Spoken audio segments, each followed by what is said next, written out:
Hey, you're alive. When I dragged you out of the river, I thought you were never gonna wake up. I checked your pockets for ID, a phone, maybe. I hope you don't mind. But all I found was some loose change. So, wanna tell me who you are?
Well, it's nice to meet you. And I'm sorry to pry, but any idea why you were floating down the river? What's the last thing you remember?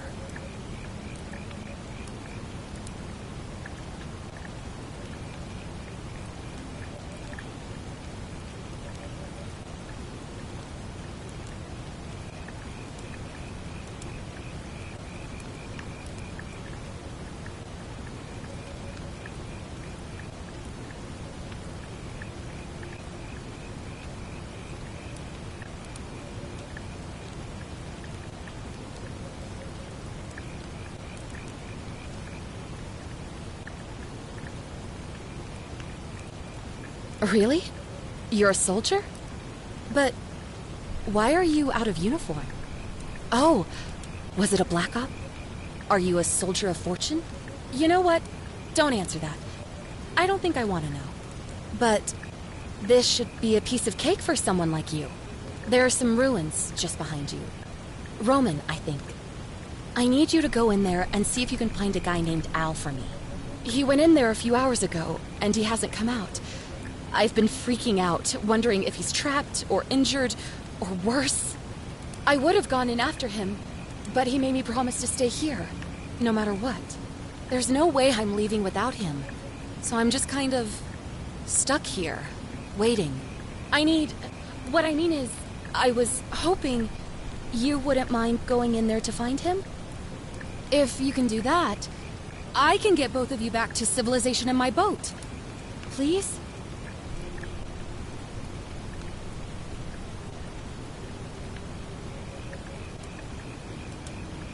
Oh, of course. Sorry, I don't mean to be pushy. I just... What do you want to know?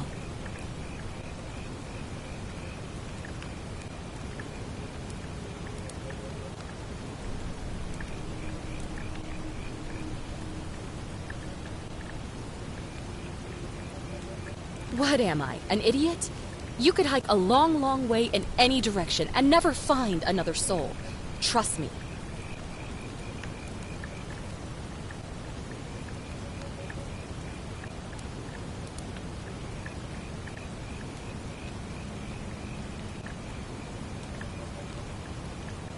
Great. So you're ready to go look for Al?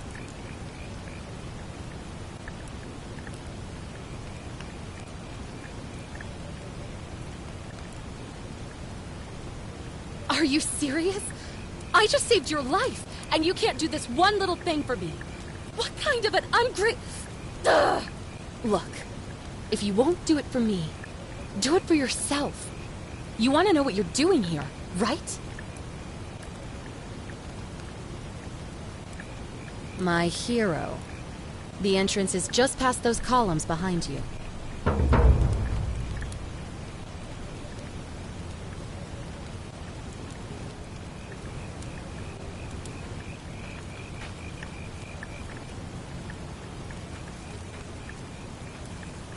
The ruins are just beyond those columns.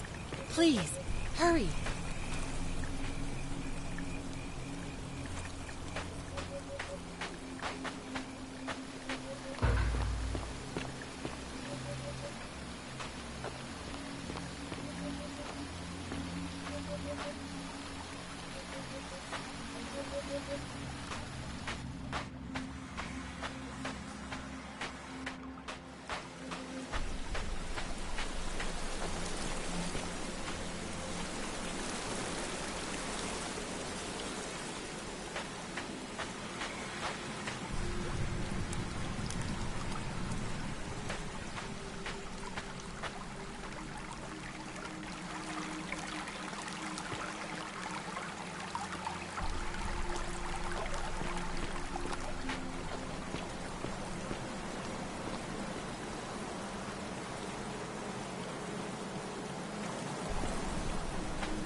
If you're reading this, it means I've discovered the entrance to an ancient Roman city hidden deep underground. Its existence is long forgotten, all knowledge of it lost, except in the Latin inscription here. It reads, "You who wish to enter the city, step forth and be judged. The virtuous shall be rewarded with eternal life in paradise. The wicked shall find themselves showered in gold, but in vain, for this shall be their final resting place." Could an underground city have remained a secret for all this time? Could people have survived down there, against the odds? It seems there's only one way to find out. If I'm not back in an hour, I'm somewhere on the other side. Consider this an invitation. Or a warning. Al Worth.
Whoever reads this, I'm sorry you had to find me like this. And worse, you'll suffer the same fate I did. I've spent a lifetime in this place, going around and around in circles, searching for a way out. The inscription was right. There is no way back. In here, there are only two options: death, or that godforsaken doorway into the past. I made the mistake of stepping through it. I wanted to set things right. And I tried. I really tried. Whatever I did, it took me right back to the beginning. Don't make the same mistake. Better to end it all now and find out what awaits you beyond that portal.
Salve, friend. I'm Galerius. Mind telling me who you are and what you were doing in the Shrine of Proserpina?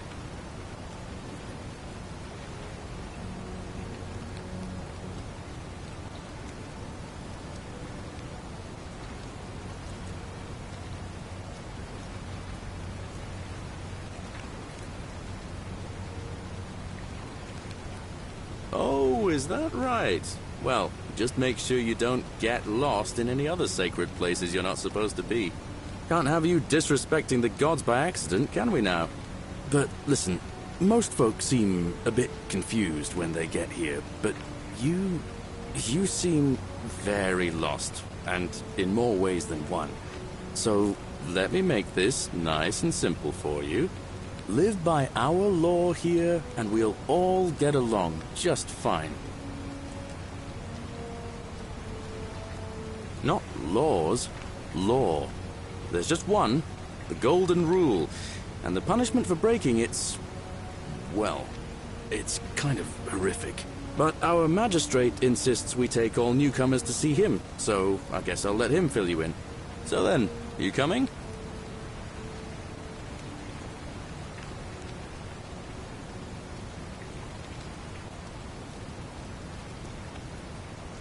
Look, you seem like you might need a little extra help, and I'd feel a lot more comfortable if I showed you the way.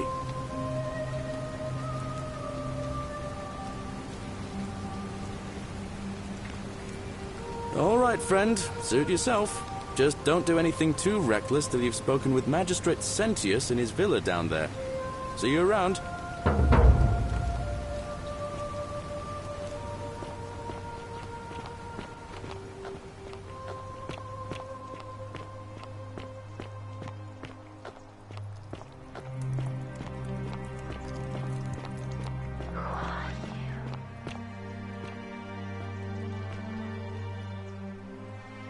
Oh, you're here. I'm so glad you decided to visit. I'm Aurelia, and I hope I'm not being too forward, but the moment I laid eyes on you, I was intrigued. I can tell from the way you carry yourself. You're a warrior, like Aeneas on a journey far, far from home. Such bravery.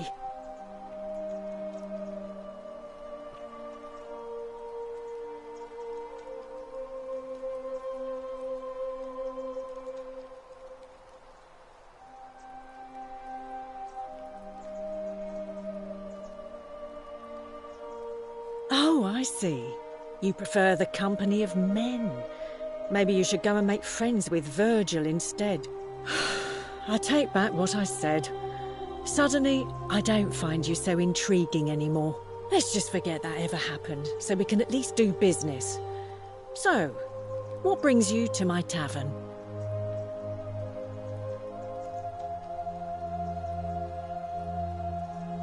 All right, see ya.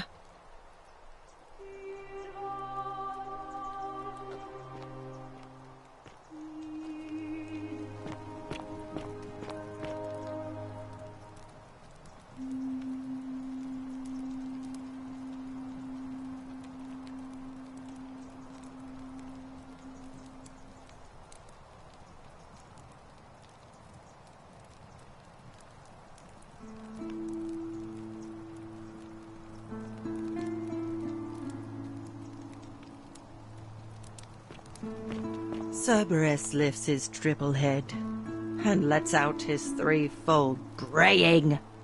Livia, would you stop muttering like Medea over a cauldron? You'll scare away my customers. They follow their trades, imitating their previous lives, but they are ignorant. This again. You're in a world of your own, aren't you?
You, Tantalus, cannot catch the drops of water, and the tree you grasp at eludes you. Why are you here?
Ixion turns.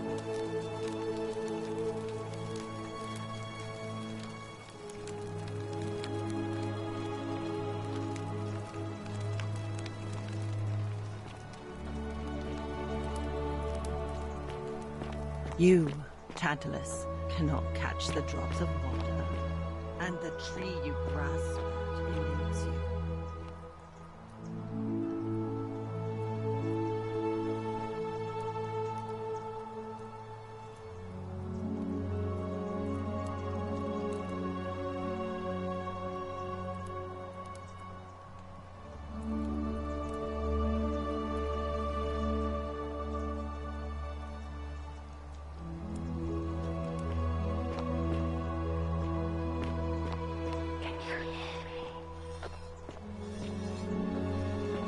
Vote for Malleolus for a free drink at my tavern.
You, Tantalus, cannot catch the drops of water, and the tree you grasp at eludes you.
Help!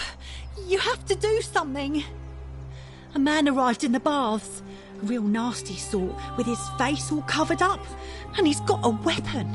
You have to do something, or he's going to break the golden rule.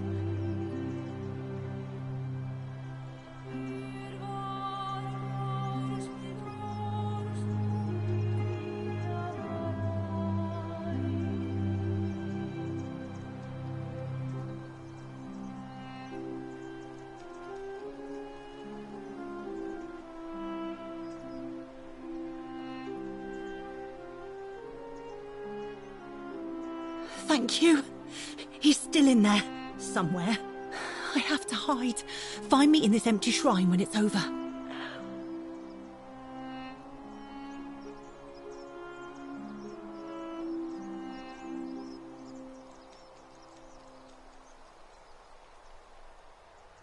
What? Why?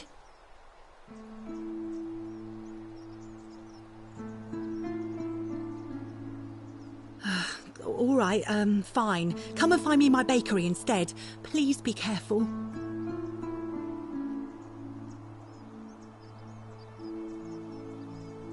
Fabia, but now's not the time.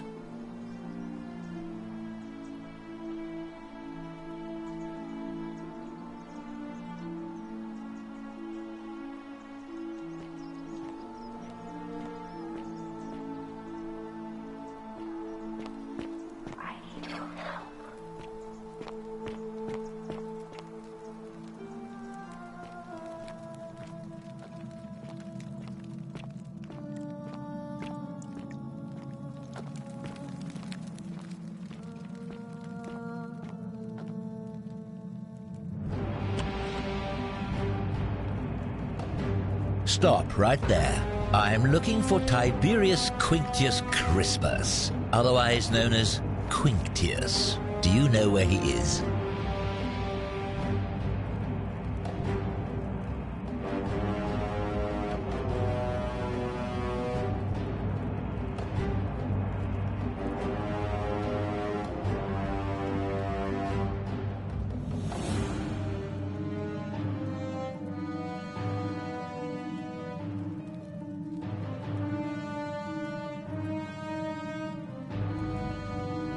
Thank you. For your service to the Empire, I'll let you live for now, but you'd best make sure our paths don't cross again.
Hello?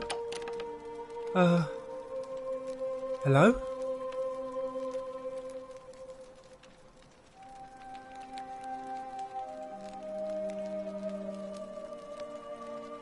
My name's Dooley.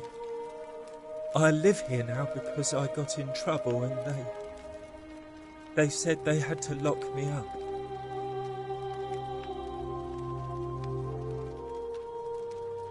I don't know. I don't remember things so good. I think it's just because I was looking for treasure.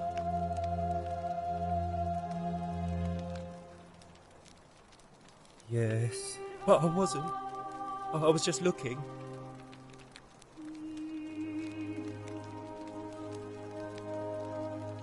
They said I did it. But I can't remember things so good. Then they called me mean names. They called me a liar, Billy. Yes. They said I have to live here now, and gave me this letter. But I'm not good with words. Do you think you could read it for me?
What does it say?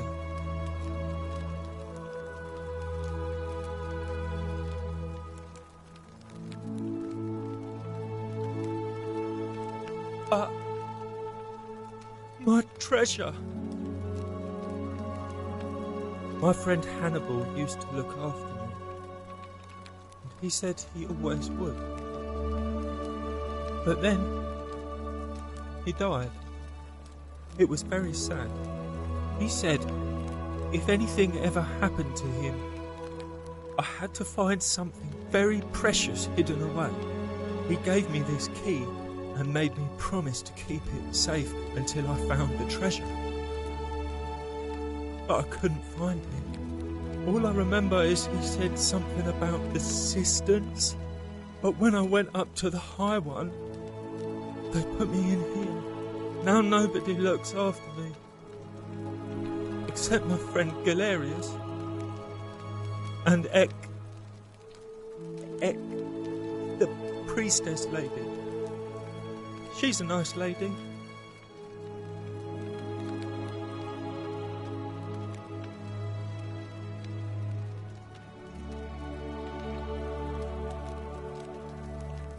Hannibal said I shouldn't give it to anyone I didn't trust. But maybe you could help me get out of here. Then I would trust you a lot.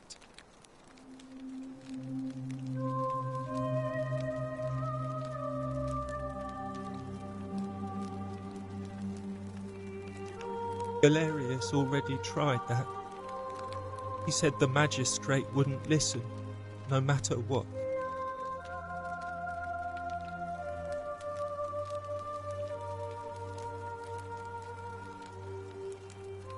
Like Galerius? He's nice. I like Galerius. He made me a doll and everything. If you help make him magistrate, he can get me out of here, and I can give you the key to my treasure. Hannibal said it was in the cisterns. I can't remember what it was, just that it was way up high and very precious.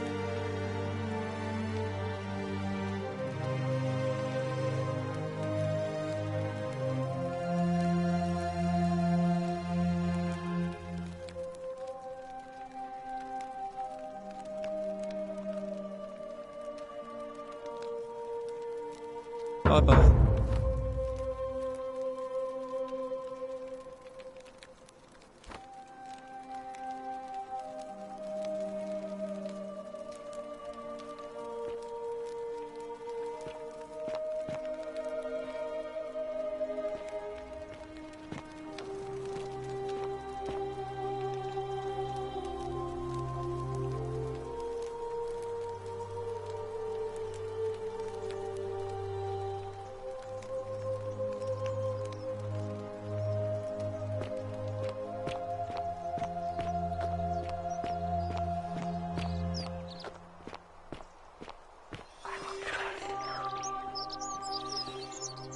You there!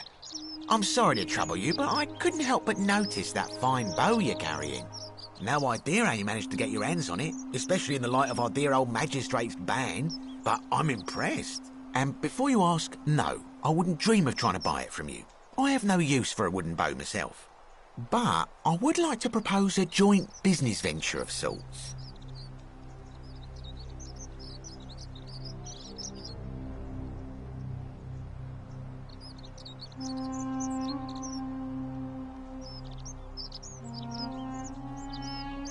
Tell me, do you have any idea how people here end up as golden statues?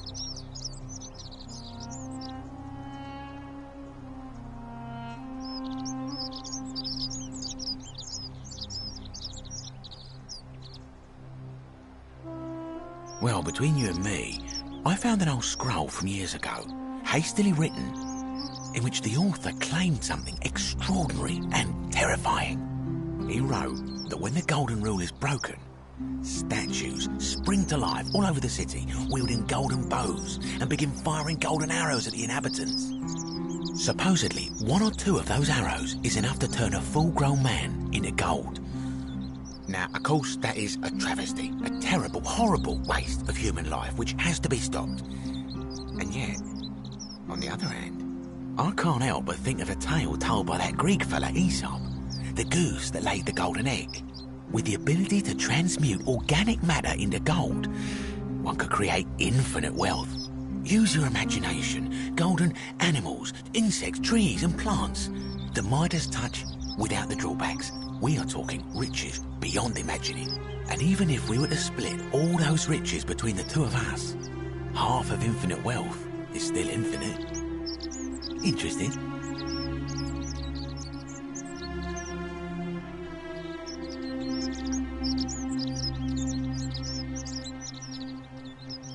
Excellent. So the first question is, how do we get our hands on one of those golden bows? Now, I have a plan, but first, tell me, are you familiar with the story of the goddess Diana?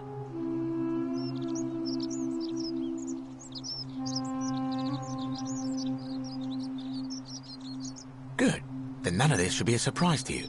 Diana is our goddess of the hunt, the moon, and the underworld, depending on who you ask. The one thing priests and poets agree on is that she carried with her a golden bow and a quiver of golden arrows. And it just so happens that there is a shrine of Diana in this very forum, with a prominent statue of the goddess herself. And would you like to guess what she's holding in her hand?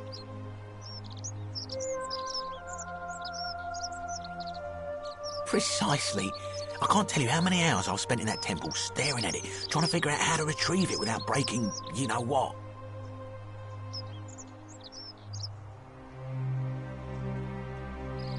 Oh, gods, no. If you tried that, we'd all be dead within moments, I'm sure. No, here's what I propose. You give your bow to me, I cover it in a thin layer of gold leaf, and we create a replica of a golden bow. Then you enter the shrine, extinguish the braziers, and under cover of darkness, swap out the fake for the original. It's not theft exactly, it's more of a trade. But make no mistake, this is a dangerous path, and there's no way of knowing where it will lead. But in my experience, all the best adventures begin with a risky first step. Now, you must have questions. Ask away.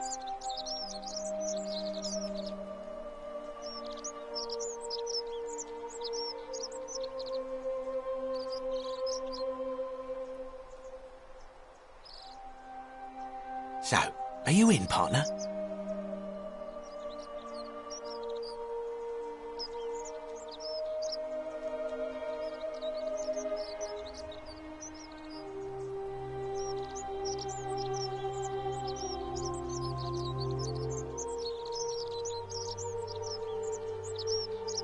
Wonderful.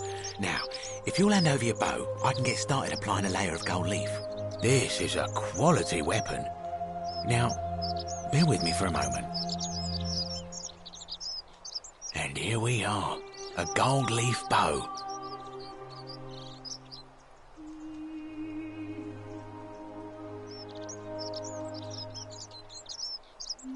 Now I've gone and unlocked the Shrine of Diana for you, so as quick as you can, head on inside. It's just at the end of the street on the left. May the gods not watch over you.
My beloved Galatea, I write this so that one day, when we're finally together, you will understand what I've done and why I had to do it.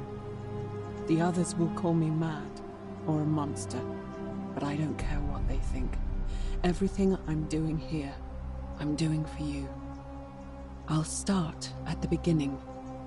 Soon after my arrival here, as I walked down a corridor lined with golden statues, I thought I heard a whisper behind me.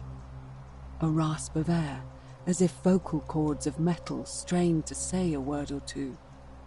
I tried to dismiss the idea, tried to concentrate on my work as the city's medic, but that tortured whisper haunted me.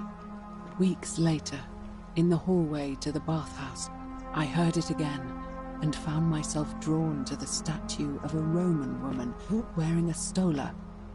Her face was contorted with anguish and fear, and, disturbingly, it was as if she was looking right at me. As I walked past her, I heard that strained whisper again, and turning back, I discovered that, even though I had moved, she was still looking right into my soul. That was when it dawned on me. This was no statue. This was a woman trapped within that golden prison. Naturally, I told the others, but when I could not reproduce the results of my experiment, they would not believe me. From that moment on, I knew the full horror of this place. Immobilized within these statues are living human beings. It was that day, my love, that my heart broke.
You're not supposed to be here. Algae, turn the algae to gold.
My beloved Galatea, after I learned the terrible truth about the golden statues, I wandered the city as if in a nightmare.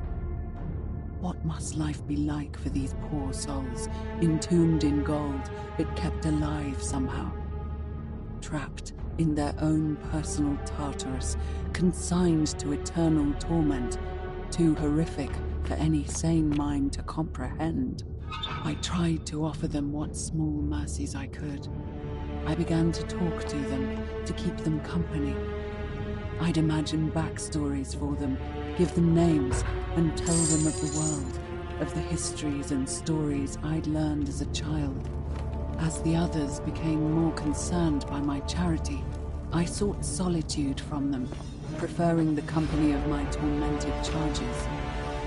Discovering a way into the abandoned palace, I began to spend my days walking its halls and sharing with its occupants ancient tales, my mind turning to those of Apollo and Daphne, Perseus and Medusa, and Pygmalion and Galatea. The sculptor who fell in love with the beautiful statue, and who, praying to Aphrodite for aid, discovered that his beloved Galatea had come to life.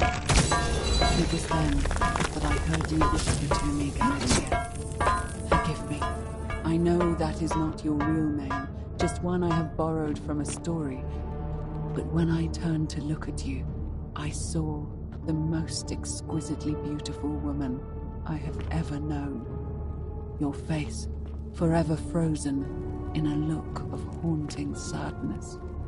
Our meeting gave me new purpose, to free you from your golden prison, so that I might one day hear you speak, not just whisper your true name to me. So I gathered tools for the long and difficult task ahead, barred the doors to this place, and set to work.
Birds.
My beloved Galatea, my attempts at freeing these souls from their golden prisons have not been going to plan. My first charge was a Greek woman who I called Iodame after the Athenian turned to stone by Medusa. Drilling through my beloved Galatea, my attempts at freeing these souls from their golden prisons have not been going to plan. My first charge was a Greek woman who I called Iodame after the Athenian turned to stone by Medusa. Drilling through the gold that encased her, I was vindicated by the discovery that beneath half an inch of gold, which is so rigid it must be some kind of alloy, was living flesh. Unfortunately, this golden alloy seems to have fused with her skin, so removing it exposed the sinew and muscle beneath and appeared to cause her great pain. At first, I braced myself, expecting that inflicting such pain would break the golden rule, and yet, somehow, it did not. It seems whichever god is responsible for imprisoning these poor souls does not care about their suffering at all. They are forsaken. Undeterred, I pressed on, working late into the night, attempting to remove the golden layer that encased her as delicately as I could. Eventually, I was able to free most of her body, but when I released her from her restraints, I felt it range from my hand, clawing at me with all her strength and those sharp metal talons. This was my thanks for trying to save her. Whatever possessed Iodame to attack, she was clearly not a suitable subject for my experiment, and I was forced to lock her inside an isolated wing of the palace and bar the door. As I continued working on others, I could hear her flailing and launching herself at the other side endlessly.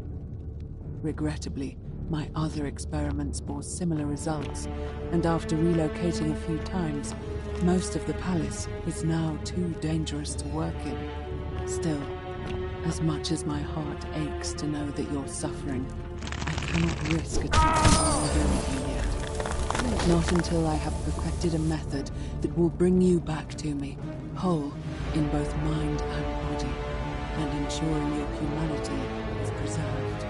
I promise you this.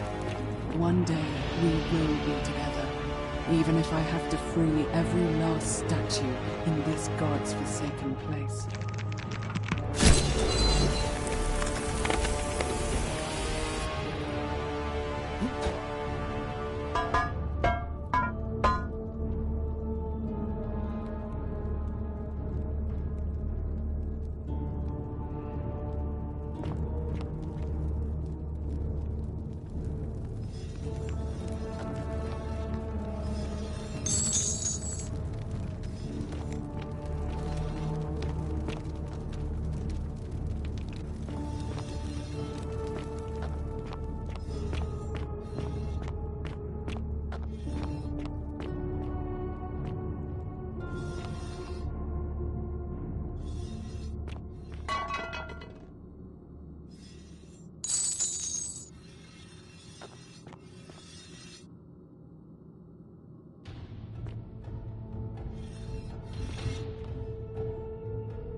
And you must be the wretched snake who broke into my palace and disturbed my experiments. And, worst of all, look at what you made me do to her. This never would have happened if you just stayed away. You're going to pay for that.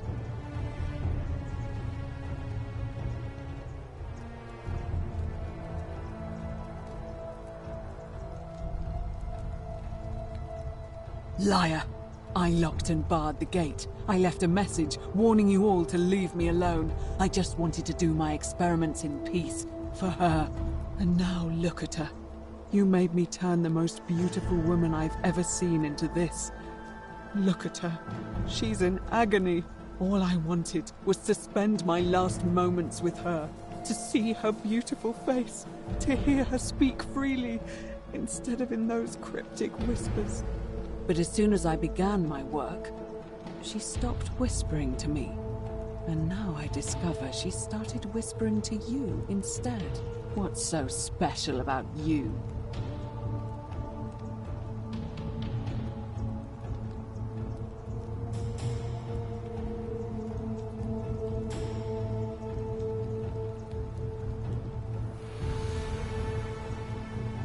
What do you mean, the same voice?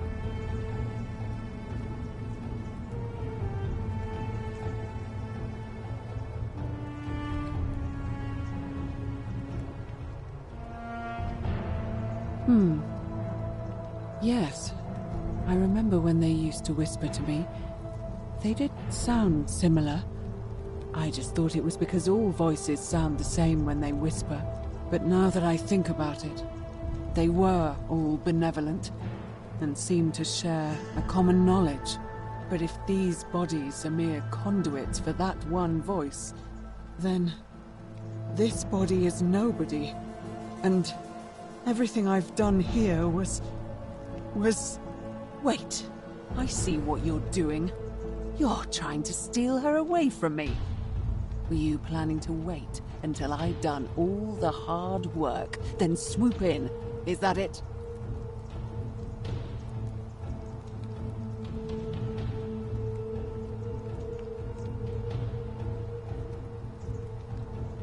Liar! You tried to steal her away from me, and now look what you made me do. Give me one good reason why I shouldn't peel you, too.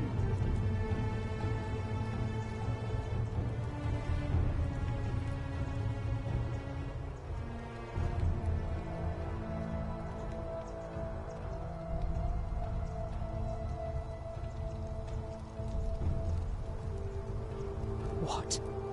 What are you talking about?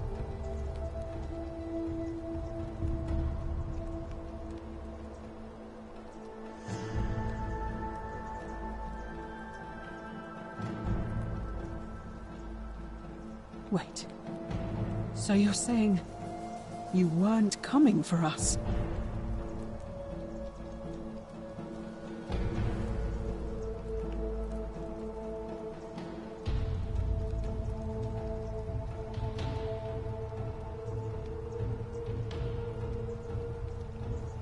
So I did all this.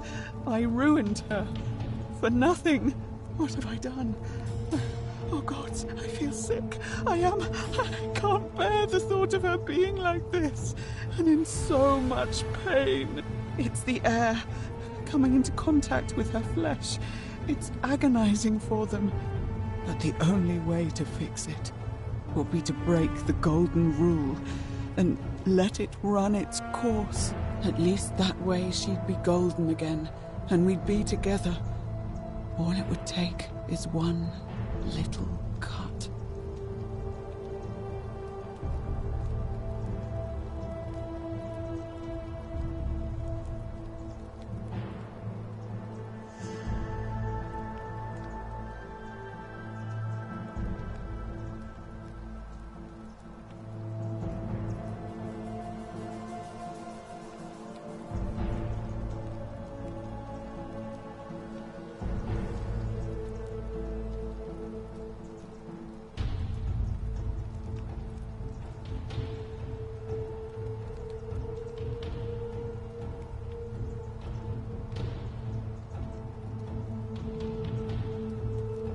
It's too late.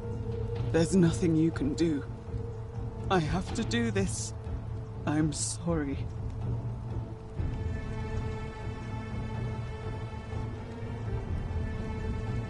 What? How? Really? I'm not sure I believe you. But if you can undo this mess, I'll give you the key to my old medical chest in the Shrine of Apollo. I imagine it would help Lucretia ease the suffering of those still in the city. But if you're lying to me, I'll break the golden rule and kill you and everyone else in this city. Understood?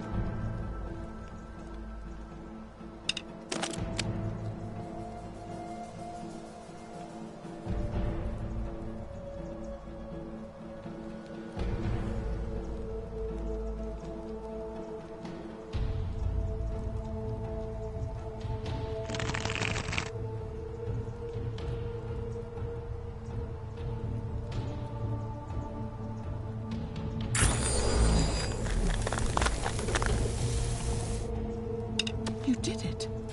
You took away her pain. I don't know what to say. Thank you, thank you. I swear I will never harm her again. I swear it. I'll stay here to keep her company. But these poor souls, what can be done for them? I've tried everything I can. I fear the only one capable of releasing them properly is whichever god doomed them in the first place. In any case, I must honor our bargain. Here's the key I promised you. It opens a chest in the Shrine of Apollo. I believe there are a few things in there which may be useful to Lucretia.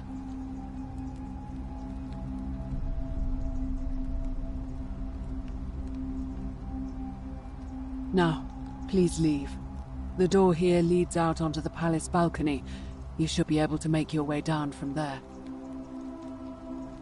Go, and never return.